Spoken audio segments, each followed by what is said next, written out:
강원도 횡성에서 우리 아미고 동지들과 함께 하고 있습니다. 또 여기 홍천 본부장님, 또 영월 본부장님도 오셨고, 횡성에서 우리 자유파 활동하시는 많은 분들이 함께 하셨습니다. 반갑습니다. 오늘 자유민주주의와 헌법정신 이렇게 주제를 잡았는데요. 무슨 계약서든 직계약서를 쓸 때도 그렇고 계약할 때 제일 중요한 거는 1번으로 쓰잖아요. 헌법도 똑같아요. 그러니까 헌법은 우리 대한민국 국민들의 약속이거든요. 일종의 계약서예요. 그러니까 제일 중요한 거를 1번으로 씁니다. 그게 뭐냐? 대한민국은 자유민주공화국이다. 그겁니다. 그게 헌법정신이에요. 그런데 여기서 자유민주주의 공화국이라고 하는 헌법정신에서 핵심은 뭐냐면 주인공이 대한민국 국민이라는 뜻이에요. 대한민국 국민이 주인이다. 그러니까 자유민주주의 체제를 채택하고 있는 서방 선진국가들도 다 자유민주주의 체제를 선포하고 있으니까 헌법에. 그러니까 그 나라들은 다 그 나라의 국민이 그 나라의 주인이다. 이걸 선포하고 있는 겁니다. 너무나 당연한 얘기인데 이게 왜 중요하냐면 그렇지 않은 것들이 있어서 그래요. 개인이 아니라 계급이 주인이다. 이렇게 한 150년 전부터 주장하는 자들이 나타났어요. 그게 공산주의예요. 또 국민 개개인이 아니라 수령이 주인이다. 이렇게 주장하는 변종이 나타났어요. 북한에. 그게 수령론입니다. 수령론의 그 주장은 간단해요. 도마뱀이 꼬리를 잘려도 살듯이 우리 사람들이 뭐 사고를 만나서 다리 하나 잘리고 팔 하나 잘려도 어쨌든 살지 않아요. 그런데 머리가 잘리면 죽잖아요. 그러니까 머리는 절대 다치게 해서는 안 된다. 팔다리는 잘려도 좋다. 그래서 이 머리를 보호하기 위해서 모든 것들을 다 희생할 수 있다고 주장하는 게 수령론입니다. 이 머리를 수계라고 그러기도 하고 수령이라고 그러기도 하니까 그게 북한의 수령론이에요. 그래서 김일성이만 살아있으면 북한은 영원하다. 그 아들 김정일이만 살아있으면 북한은 영원하다. 그 손자 김정은이만 살아있으면 북한은 영원하다. 이렇게 되는 거예요. 그러니까 김정은이는 김정일이 김정일이 그 지 하랩이 김일성에 이어서 거의 신적인 존재로 지금 군림하고 있는 거예요.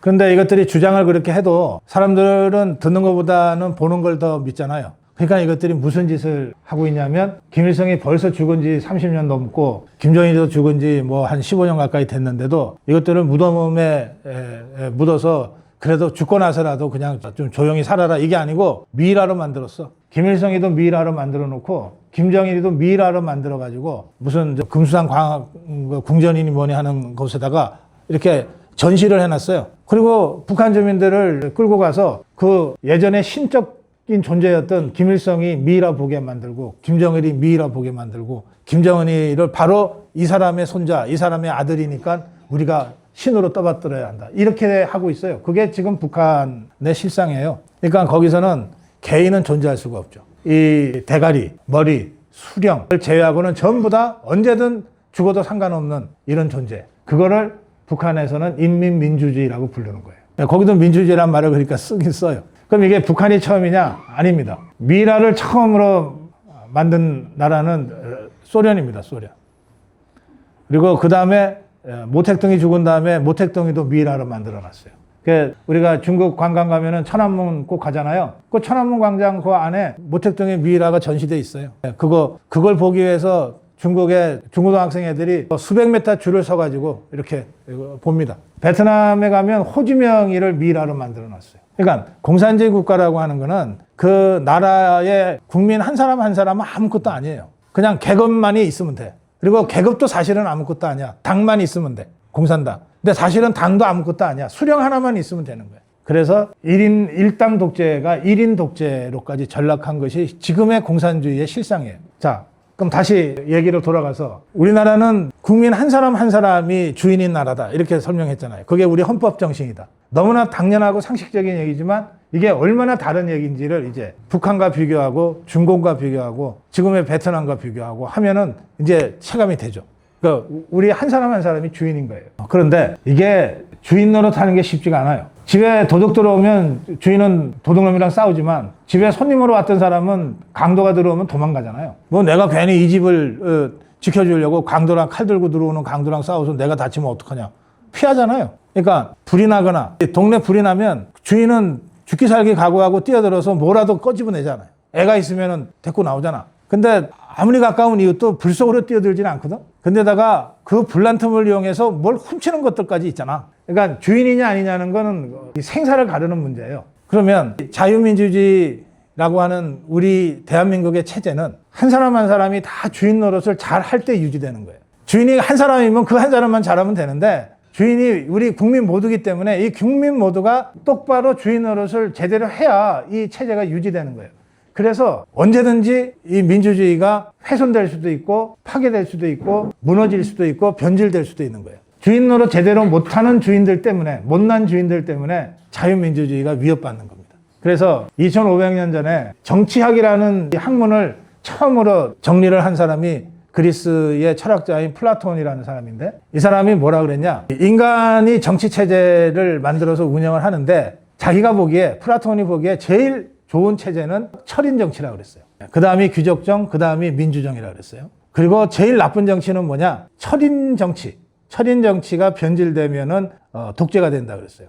귀족정치가 변질되면은 과도정치가 된다 그랬어요. 민주주의 정치가 변질되면은 중우정치가 된다 그랬는데 이 셋 다 나쁜 거죠. 예, 독재, 과도, 중우 다 나쁘지만 그 중에서 제일 나쁜 거가 중우라 그랬어요. 제가 요 플라톤의 얘기는 조금 설명이 필요하니까 조금 설명해 드리면, 왜 이 사람이 민주주의가 아니라 철인정치가 제일 좋은 체제라고 얘기했냐, 대중을 못 믿으니까. 99명의 대중이 다 좋은 사람이고 선량한 사람이고 현명해도 그 중에 하나가 나쁜 것이 끼어들어갖고서 해꾸질을 하기 시작하고 이간질을 시키면은 점점 오염되고 그렇게 해서 무너질 위험이 있으니까, 그러니까 그 사람들한테 맡기지 말고 철인 한 사람한테 맡기자. 그러면 제일 안전하고 확실하다 이겁니다.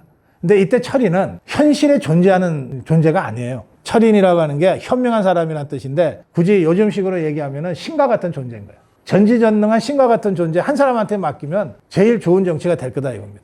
사실 하나님이 와서 대통령 하면은 뭐 우리가 걱정할 거 뭐 있어요. 부처님이 와서 대통령 하면 우리가 걱정할 거 뭐 있냐고. 현실적으로는 존재하지 않지만 그것이 제일 이상적이라 그랬어요. 근데 그거는 현실적으로 어려우니까 그럼 그 다음으로 좋은 게 뭐냐, 그래도 그 나라에 좀 현명한 사람, 역량 있는 사람들이 있지 않겠냐. 그 사람들 몇 사람이 모여서 정치하게 만들자. 이게 과도정치입니다. 이게 귀족 정치예요. 이게 귀족 정치야. 근데 이 귀족들한테 그걸 맡기는데, 그러니까 로마의 원로원 같은 거 생각하시면 돼요. 맡기는데 이들이 변질하고 지그들끼리 짬짬이를 하면 변질이 되잖아. 야합을 하고 그러면요. 한 사람 철이는 그럴 일이 없지만 그냥 평범한 사람 중에서 좀 나은 사람 몇 명을 골라놓다 보면 지그들끼리 기득권이 생겨갖고서 짜고 칠 수가 있잖아요. 그렇게 되면 이 귀족정이 몇 사람의 독재인 과도정으로 전락한다는 거예요.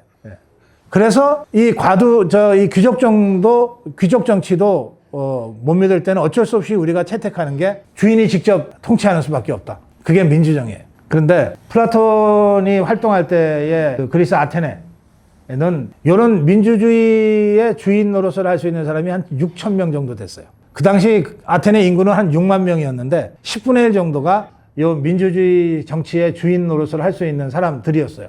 그럼 나머지 5만 4천 명. 뭐냐? 절반은 여성. 여성은 하등한 동물, 하등한 인간 또는 애 낳는 기계 뭐 이렇게 취급이 되던 때였어요. 2500년 전이니까. 그러니까 여자는 빼는 거야. 그 다음에 노예는 자기 의지를 갖고 뭘 움직이는 사람이 아니니까 이 사람들도 정치의 결정권자가 될 수 없다 해서 빼. 그 다음에 빼는 게 외국인. 이걸 다 빼고 하다 보니까 아테네 시민들 중에 아크로폴리스 광장에 나가서 주장을 하고 투표를 할 수 있는 그런 시민, 그러니까 주인 노릇할 수 있는 사람이 6천 명밖에 안 된 거예요. 그 사람들로 하여금 정치하게 하자 이거예요. 그게 이제 플라토의 세 번째 건데, 이 민주주의 6천 명도 엄청 많죠. 이 6천 명이 다 현명할 수가 없고 다 정직할 수가 없어서 헛소문에 휘둘리고 가짜뉴스에 휘둘리고 그러다 보면 이게 전부 다 어리석은 사람들로 전락할 때가 온다는 거예요. 그렇게 되면 제일 나쁜 중우정치가 시작된다 이겁니다. 남의 나라 얘기 같잖아요. 2500년 전에 저 머나먼 그리스 아테네에서 있었던 일 아니냐 하는데, 저는 지금이 우리 대한민국이 바로 플라토가 얘기한 가장 나쁜 정치체제인 중우정치의 위험이 매우 높은 상황이라고 저는 봅니다. 자, 우리 다 진짜 자유파이시잖아요. 그런데 여러분들 9년 전에 박근혜 대통령 탄핵당할 때 그때 저 좌파 것들이 말도 안 되는 헛소문 지어내고 가짜뉴스 지어내고 하면서 박근혜 대통령을 아유 인간 말종으로 만들었어요. 한 몇 달 동안. 그렇죠? 세월호에 애들이 그렇게 막 죽어가는데 그 시간에 뭐 밀회를 하고 있었다. 그 시간에 머리 손질하느라고 현장에 나타나지를 못했다. 막 그런 소문을 막 퍼뜨렸잖아요. 그리고 최서원이라는 본명이 있는데 옛날 이름인 최순실이라고 굳이 불러가면서 이 최순실이가 대통령 연설문을 뭐 지 마음대로 고쳤다. 막 그렇게 하면서 박근혜 대통령을 몰아붙였잖아요. 우리 솔직하게 한번 여러분들 얘기해봐요. 그때 박근혜 싫다는 사람들 여기 있죠. 박근혜 탄핵돼야 돼 라고 생각한 사람 여기 있을 거예요. 확실한 우파 중에도 있어요. 왜냐하면 당시 대부분의 여론조사가 박근혜 잘못했어, 박근혜 탄핵해야 돼 80% 이상 나왔거든. 그래서 지금은 광장에 나가서 종북주사파들과 목숨 걸고 싸우는 분들 중에도 내가 그때 속아서 나도 박근혜 잘못했다고 생각했어요, 이렇게 고백하는 분들이 있단 말이에요. 그러면 그게 진짜 주인인, 자유민주주의의 주인인 우리 국민이 그 10전 9년 전에는 좌파들의 선전선동에 쏘가 넘어가 갖고서 어리석은 군중, 중무가 돼버린 거지. 그래서 박근혜 대통령이 이 중무 정치의 그 정말 폐단을 그대로 받고 그냥 끌려 내려와 갖고서 아무 죄도 안 짓고 감옥에 가서 4년 9개월이나 감옥살이를 한 거예요. 그때 그 좌파 것들이 선전선동하면서 뿌려대던 것 중에 팩트로 확인된 건 단 하나도 없어요. 전부 거짓말이야. 전부 거짓말이야. 10원짜리 하나 받은 게 없어. 그런데 뇌물죄로 막 20년 이상 중형받고 막 그러고서 감옥 간 거예요. 그리고 그때 이번에 윤석열 대통령 탄핵 때와 달리 그때 박근혜 대통령 억울하다, 잘못한 거 하나도 없다, 탄핵하면 안 된다 이러고 우리 자유파 국민들이 광장에 나가서 싸움을 안 했어요. 그냥 혀만 쯔쯔 짜고 그냥 박근혜 대통령 얘기만 나오면 뭔가 이게 자신이 없어서 그런지 그냥 피해버리고 다 그랬단 말이에요. 그러니까 우리가 10년 전, 9년 전에는 우리가 중우였다, 우리가 어리석은 군중이었다, 이거를 진짜 신앙 고백하듯이 다들 고백해야 돼요. 그러니까 우리가 그때 대한민국 주인이 아니었던 거죠. 그 아픔을 겪고 이제 올해 초에 윤석열 대통령이 또 탄핵 위기에 몰리게 됐는데 그때와 똑같은 수법을 좌파들이 다시 썼어요. 뭐 술 취해서 계엄령 한 것 같다는 운동하는 이런 식으로 막 선전선동을 해댔는데 근데 이번에는 우리 자유파 국민들이 안 넘어갔어. 웃기는 소리 마라. 거짓말이다. 그리고 윤석열 대통령부터 내가 비상계엄해서 국민들한테 불편을 끼친 거는 죄송하나 대통령으로서 대한민국 헌법을 수호하기 위해서는 정말 어쩔 수 없었다 하면서 이유를 쫙 설명을 하잖아요. 그걸 듣고 우리 청년들이 그동안 나라 사정이 어떤지 진짜 관심도 안 갖고 오로지 입사 시험 준비, 뭐 고시 시험 준비하느라고 했는데 야, 이거 대통령 얘기를 듣고 보니까 이거 정말 나라가 위험한 상황이었구나 하고 자각하게 된 거지. 그래서 누가 시킨 게 아니잖아요. 여러분들 다 되게 자식들도 있고 손자녀들이 있는데 여러분들 시킨다고 해서 그렇게 그대로 할 애들이 어디 있어요. 스스로 자각해서 스스로 일어나지 않고서 누가 그들을 일으켜 세울 수가 있습니까? 이 10대, 20대, 30대 청년들이 윤석열 대통령의 그 비상계엄 이후에 왜 했는지를 설명하는 대통령 담화를 보면서 자기들이 너무나 대한민국의 현실과 대한민국의 미래에 대해서 무관심했다, 이걸 반성하면서 자각하고 개몽됐다고 선언하면서 거리로 나서기 시작한 거예요. 그래서 지금 초등학교나 중학교에 가면 윤석열 대통령 응원하는 학생들이 압도적으로 많아요. 제가 여기저기서 들은 걸로 종합하면 10명 중에 9명은 윤석열 대통령 뭐 잘못했는데 이런다는 거야. 그래서 야, 그 나머지 1명은 뭐냐? 그랬더니 걔는 뭐가 뭔지도 모르는 애예요. 또 이재명이 잘못했다, 이재명이 재판받아야지, 지가 뭐라고 재판을 연기하냐, 이런 생각을 갖고 있는 애들이 국민학교, 초등학교, 중학교 애들이 10명 중에 9명이라는 거예요. 놀랍죠? 어떻게 이런 변화를 일으켜냈을까? 여러분들이 요즘은 애들이 밥상머리에도 안 앉잖아. 같이 밥도 안 먹잖아. 어쩌다가 할 수 없이 끌려 오듯이 앉으면 지가 뭐 할아버지랑 아버지랑 뭐 대화를 합니까? 뭘 합니까? 지 스마트폰 내내 보면서 밥 먹잖아, 혼자. 같이 앉아있지만 따로 먹는 그런 현실에서 걔네들한테 무슨 얘기를 할 수 있겠어요? 그런데 걔들이 스스로 깨닫게 된 거예요. 깨닫게 된 거야. 그러면 이렇게 각성하게 된 데는 다 또 이유가 있는 거잖아. 원인 없이 결과가 없으니까. 도대체 애들이, 우리 젊은 청년들이 어떻게 이렇게 각성됐을까? 딱 하나 있어요. 원인이 딱 하나야. 이유가 뭐냐면 윤석열 대통령이 당신의 몸을 던졌기 때문에 그래요. 이게 윤석열 대통령이 좌파들이, 종북주사파 이재명 세력이 국정을 마비시킨다는 얘기를 한두 번 한 게 아니에요. 취임 때부터 지금까지 쭉 보면 수백 번도 더 했어. 근데 그때는 다 들은 척 안 했거든. 근데 대통령이 대통령 자리 걸고 자기 목숨까지 걸고 계엄을 하니까, 그래서 실제로 윤석열 대통령의 예상대로 당신이 지금 감옥에 가 있으니까 그러니까 젊은 친구들이 야, 대통령이면 우리나라 제일 높은 사람인데 가만히 있으면은 2년 넘게 대통령 자리 계속 해먹을 수 있는데 근데 저 사람이 뭐가 답답해서 자기를 던져서 이렇게 했을까? 그러면서 윤석열의 진심을 청년들이 받아들이게 된 거예요. 그러니까 왜 우리 저 옛날에 어르신들이 자식 잘못해서 회초리 칠 때 자식 때려봤자 애가 말 안 들을 것 같으니까 맞는 기술이나 늘지. 그러니까 그냥 당신 스스로 당신 종아리를 때리잖아. 그래야 애가 아이고 내가 진짜 잘못했나 보다 그러잖아요. 똑같은 거야. 대통령이 뭐가 부족해서 그 상황에서 비상계엄을 하고 감옥에 가겠냐고요. 그리고 저게 내란죄, 뭐 저는 내란 자체가 말이 안 된다고 생각하지만 좌파 것들이 그냥 밀어붙여서 만약에 내란죄가 인정이 되면 그럼 사형 또는 무기야. 그걸 평생 법률가로 사는 사람이 그걸 모르겠어요? 그 모든 걸 각오하고 자신의 몸을 던진 거거든. 그러니까 청년들이 도대체 무슨 일이 벌어진 거지? 아니 도대체가 부족한 거 하나 없고 제일 높은 사람이 왜 갑자기 이런 일을 했지? 그런데 대통령이 내가 이런 이유로 이런 걸 했다고 쭉 설명하는 걸 보니까 야 이거 진짜 큰일 났구나 나라가. 대통령이 왜 이런 행동을 했는지 내가 이해가 된다. 그러면 나는 그동안 뭐 했지? 이렇게 하면서 자기 반성과 각성이 이루어진 거예요. 그래서 지금 거의 모든 여론조사에서 보면 여러분들 70대, 60대, 70대, 80대보다 10대, 20대, 30대가 훨씬 더 윤석열 대통령 지지가 강하고 이재명 종북주사파에 대한 비판과 반대가 훨씬 더 강해요. 그동안은 우리 자유파는 60대, 70대가 제일 세다 그랬는데 이제는 그것도 달라졌어요. 10대, 20대, 30대가 제일 세. 그래서 우리가 한남동에서 탄핵 저지하려고 그 추운 겨울 꼬막 세우면서 했잖아요. 이 자각된 청년들이 한남동 대첩 때부터 나오기 시작했어요.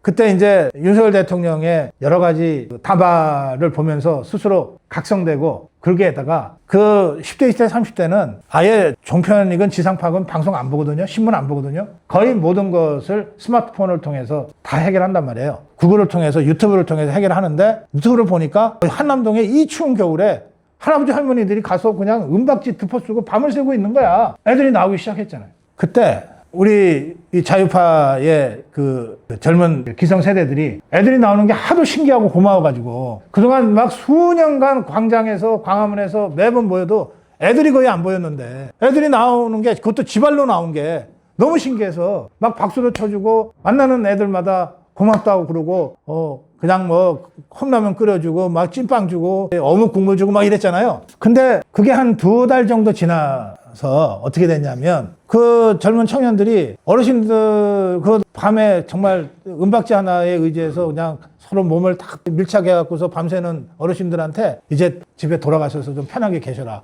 여기는 우리가 맡겠다. 이렇게 시작했어요. 그 친구들이.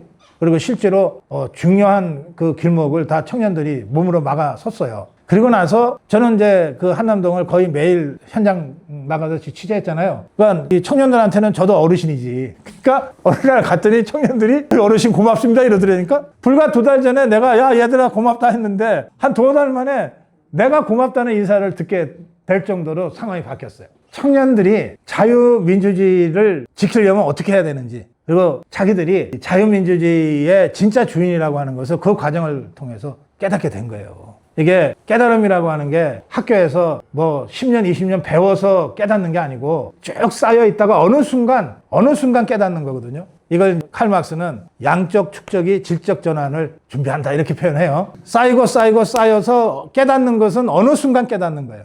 저는 1.2.3 계엄이 그 우리 젊은 청년들한테 그 어느 순간 깨닫는 사건적 계기를 만들어줬다. 그렇게 생각하죠. 한번 깨달으니까 그 다음에는 모든 게 다 선명해 보이는 거야. 예전에는 야, 왜 이럴까, 왜 저럴까 했던 문제들이 너무나 선명하게 보이는 거야. 아, 이게 뒤에 저 김정은 집단이 있구나. 아, 이게 뒤에 시진핑이가 있었구나. 그러니까 한번 각성된 청년들이 진짜 대한민국 자유민주주의의 주인 노릇을 하기 위해서 조건 없이 헌신적으로 뛰는 거예요. 그래서 저는 대한민국의 미래를 참 암울하게도 생각했지만 청년들의 각성을 보면서 대한민국 미래가 밝다 이렇게 느꼈어요. 전 세계 어디든 청년들이 각성하는 나라는 절대 망하지 않습니다. 그동안 수년 동안 우리가 박근혜 대통령 탄핵 저지, 윤석열 대통령 탄핵 저지 하면서 우리가 광화문에 모이고 집회를 하면서도 우리끼리 늘 탄식했잖아요.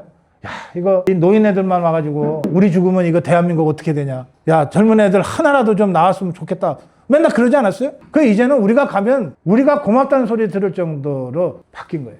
그래서 대한민국 미래가 정말 밝다. 그런 생각이고, 그 청년들이 자유민주주의라고 하는 대한민국의 헌법 가치, 그 중에서도 제일 중요한 것, 국민 한 사람 한 사람이 주인 노릇을 제대로 할 때 자유민주주의가 지켜지고 발전한다. 이것을 각성한 거예요. 그래서 제가 농담처럼 또 실제로도 그렇게 생각하는데, 제가 청년들하고 얘기를 해보면 모든 면에서 저보다 낫습니다. 지식 수준에 있어서도 저보다 나아요. 왜냐하면 저는 아직도 독수리처럼 이러고 검색을 하는데, 걔네들은 손가락 하나 갖고서 다 하잖아. 영어도 저보다 그 청년들이 훨씬 더 나아요. 그러니까 날 때부터 스마트 세대인 거예요. 그래서 모든 면에서 저보다 나아요. 유일하게 하나 저보다 못한 게 있다면 경험이지. 이거는 살아봐야 쌓이는 거니까 경험 하나 빼내고는 다 나아. 그러니까 경험이야 우리가 좀 보완해주면 되잖아요. 옛날에 그렇게 했더니 이게 잘 안 되더라 내든지. 그거 말고는 저는 청년들이 앞서 나가겠다고 지금 하고 있고 이미 앞서 나가고 있어요. 그 청년들 뒤를 쫓아가면 된다고 저는 생각해. 괜히 뭐 우리가 야 너희들이 세상을 뭘 알아. 이때는 이렇게 하는 거고 저때는 저렇게 하는 거야 라고 꼰대짓만 안 하면 돼. 제가 내일 모레 수요일 날이에요. 이 각성된 청년들이 수많은 단체를 만들었어요. 그 단체 중에서 17개 단체가 의기투합해서 2025년 자유청년 대회라고 하는 걸 합니다.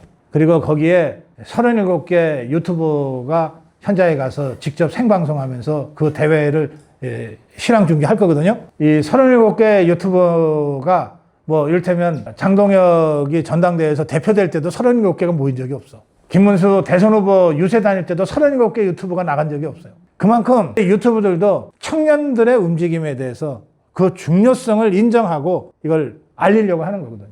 그걸 통해서 우리 청년들이 우리 자유파의 중심일 뿐만 아니라 대한민국을 미래를 짊어진 그 한 사람 한 사람이 내가 주인이라고 하는 것을 각성하고 깨닫고 행동하는 그런 청년들이 됐다는 것을 확인하는 그런 자리를 내일 모레 가지려고 합니다. 그래서 우리 아미고 동지들도 바로 그런 청년과 함께 가는 아미고 동지들이 됐으면 좋겠어요.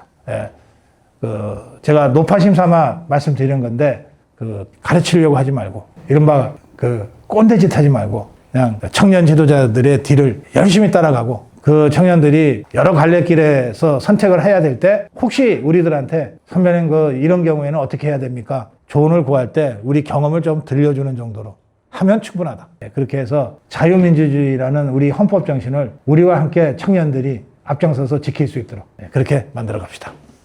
네. 고맙습니다. 박사님, 다름이 아니라 윤석열 대통령이 지금 계신 곳에서 나오시면 언제 나오시는지 확정이 됐는지 되게 궁금해요. 윤석열 대통령이 이제 내년 1월 28일인가? 날짜를 제가 정확하게 모르겠는데, 구속기간 만료가 있어요. 6개월입니다, 6개월. 일단 구속이 되면 무조건 6개월 안에 결론이 안 내려지면 무조건 풀어줘야 돼. 그래서 구속기간 만료가 1월 중인데 1월 18일인가 28일. 네, 1월 18일인가 그런데 그래서 지금 지기현 판사의 내란 사건의 그 공판의 진행 속도로 보면 1월 18일 전에 선고까지 내리는 건 거의 불가능한 것 같아요. 거기 증인들이 엄청 많잖아요. 그리고 다 증인마다 반대 신문을 해야 되니까. 그래서 좌파들이 지금 신경 곤두세우고 있는 거는 지기현 판사가 1월 18일 전에 1심 선고를 해서 유죄를 때려줘야 계속해서 감옥에 가둬놓고 있을 텐데 그게 1월 18일 전에 지기현 판사가 무죄를 선고하거나 아니면 재판 자체를 끝내지 못하면은 구속기간 만료로 유무죄와 관계없이 나오니까 그걸 제일 신경을 곤두세우고 있어요. 그래서 이 경우에 좌파 것들이 잘 쓰는 편법 중에 하나가 별건으로 추가 기소하는 거야. 좀 그럴 가능성이 매우 높다고 보는 거죠. 하여튼 그거는 이제 구체적인 그 법적 절차에 따른 것이고 최종적으로 그러면 윤석열 대통령이 언제 나올 거냐. 사실 박근혜 대통령이 감옥에 가서 30년 넘게 중형을 받았는데 4년 9개월 살고 나왔잖아요. 그러니까 윤석열 대통령 경우도 어차피 뭐 30년형을 맞는다고 해서 30년 다 살 것도 아니고 설사 사형 선고가 나온다고 해서 사형 집행할 것도 아니란 말이에요. 그래서 뭐 한 2, 3년 살고 나올 거다 이렇게들 보는데 그런데 그리고 역대 대통령들이 뭐 여러 가지 혐의로 감옥에 갔던 사람들이 있잖아요. 그 사람들이 대개 2년 전후에서 살고 나왔으니까 그렇게 되는데 윤석열 대통령은 조금 상황이 달라요. 왜냐하면 좌파들이 이번 윤석열 대통령의 경우에는 내란으로 몰아버렸기 때문에 별 증거도 없고 근거도 없이 내란으로 몰아버렸기 때문에 여기서 구속기간 만료로 먼저 나오거나 또는 내란죄가 인정이 안 되면 이제 저것들이 혹독하게 대가를 치러야 될 상황이 된 거예요. 그러니까 박근혜 대통령 때하고 양상이 좀 다른 거죠. 그래서 저것들이 죽어라 하고 하여튼 윤석열 대통령은 무슨 수를 써서라도 내란죄로 집어넣어야 된다. 이렇게 하고 있는 거예요. 근데 직위원회를 못 믿을 거 아니에요. 그러니까 내란 전단재판부도 만들으려고 그러고 뭐 이렇게 하는 거예요. 그래서 이 싸움은 본질이 뭐냐면 결국 우리 자유파의 힘과 저 이재명 종북주사파 개딸들의 힘이 어느 쪽이 더 세냐에 따라서 결정되는 거예요. 근데 여기에 마지막 변수가 하나 더 있어요. 뭐냐면 미국입니다. 미국은 지금 이재명 종북주사파를 전혀 믿지 못하고 특히 이재명이가 사냥개 3마리 풀어가지고서 막 교회 압수수색하고 미군 부대 함부로 들어가서 막 압수수색하고 전직 대통령 그냥 그야말로 반인권적 상황에서 막 패륜적으로 막 탄압하고 하는 상황을 다 알고 있고 트럼프 대통령이 이미 이재명이한테 직접 얘기하면서 엄중 경고를 했잖아요. 그런데도 이게 고쳐지지 않고 나아지지 않잖아요. 그러니까 이번 관세 협상도 이재명에 대한 트럼프 대통령의 그런 불편한 심정이 이 관세 협상에 있어서 제일 불리하게 타결이 되는데 굉장히 중요한 요인으로 작용했거든요. 거기에다가 미국은 다른 어떤 것보다도 종교의 자유를 중요하게 생각하는 나라예요. 미국이라는 나라가 건국된 것 자체가 저 유럽에 있던 사람들이 종교 탄압 피해서 프로테스탄트 개신교도들이 와서 건국한 나라잖아요. 그러니까 미국 대통령이 취임 선서할 때 성경에다 손을 얹고 취임 선서하잖아요. 미국 헌법이 아니에요.